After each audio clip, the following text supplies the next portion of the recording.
Telugu digital media network లో political కేటగిరీలో #1 కేవలం 72 గంటల్లో 1,50,00,000 వ్యూస్ పైగా popular TV network. TRS cantonment MLA Lasya Nanditha ఘోర రోడ్డు ప్రమాదంలో మృత్యువాత పడ్డారు.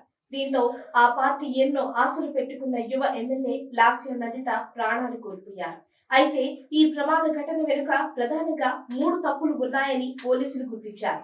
ఒకటి, ఈ నెల 13న కారును ర్యాష్ డ్రైవ్ చేసి ప్రమాదానికి కారణమైన డ్రైవర్ నే ఆమె కొనసాగించడం, కారులో సీటు బెల్ట్ పెట్టుకోకపోవడం. వాస్తవానికి కారులో ముందు సీటు మధ్య భాగంలో ఎమ్మెల్యే లాస్య కూర్చున్నప్పటికీ సీటు బెల్ట్ పెట్టుకోలేదు. దీంతో ఆమె ప్రమాదం నుంచి తప్పించుకోలేకపోయారు.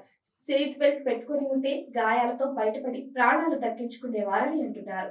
దట్టమైన పొగమంచు ఆవరించుకున్న సమయంలో కూడా అత్యంత వేగంగా కారును నడపడం. నిజానికి దట్టమైన పొగమంచు ఉన్న సమయంలో కొంత జాగ్రత్తగా ప్రయాణం చేయాల్సి ఉంటుంది. కానీ ఈ విషయంలో డ్రైవర్ అత్యుత్సాహానికి పోయి ప్రాణాలు కోల్పోయారని అంటున్నారు. ఇదిలా ఉంటే బీఆర్ఎస్ 3వసారి అధికారంలోకి వచ్చి ఉంటే లాస్య నందితకు మంత్రివర్గంలో చోటు లభించేదని ఆ పార్టీ వర్గాలు చెబుతున్నారు. బీఆర్ఎస్ ఎమ్మెల్యే సాయన్న అనారోగ్యంతో మృతి చెందడంతో ఆ కుటుంబానికి ప్రాధాన్యం ఇవ్వాలన్న ఉద్దేశంతో ఎన్నికల్లో టికెట్ ఇచ్చారు.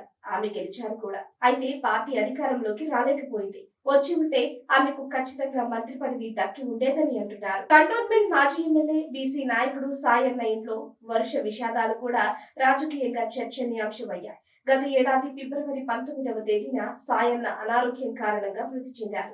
ఆయనకు 2 పిల్లలు, 2 ఆడపిల్లలే కావడం గమనార్హం. లాస్య నందితకు వివాహం కావాల్సి ఉంది. అయితే ఎమ్మెల్యేగా విజయం దక్కించుకొని పట్టుమని 6 మాసాలు కూడా కాకుండా ఆమె మృత్యువాత పడటం గమనార్హం. గత ఎన్నికల్లో సుమారు 20,000 ఓట్లతో ఆమె కంటోన్మెంట్ నుంచి విజయం దక్కించుకున్నారు. కాంగ్రెస్ తరఫున ఇక్కడి నుంచి గద్దర్ కుమార్తె వెన్నెల పోటీ చేశారు. లాస్య నందిత మృతి పట్ల సీఎం రేవంత్ రెడ్డి తీవ్ర దిగ్భ్రాంతి వ్యక్తం చేశారు. యువ ఎమ్మెల్యే మృతి తీరని లోటని పేర్కొన్నారు.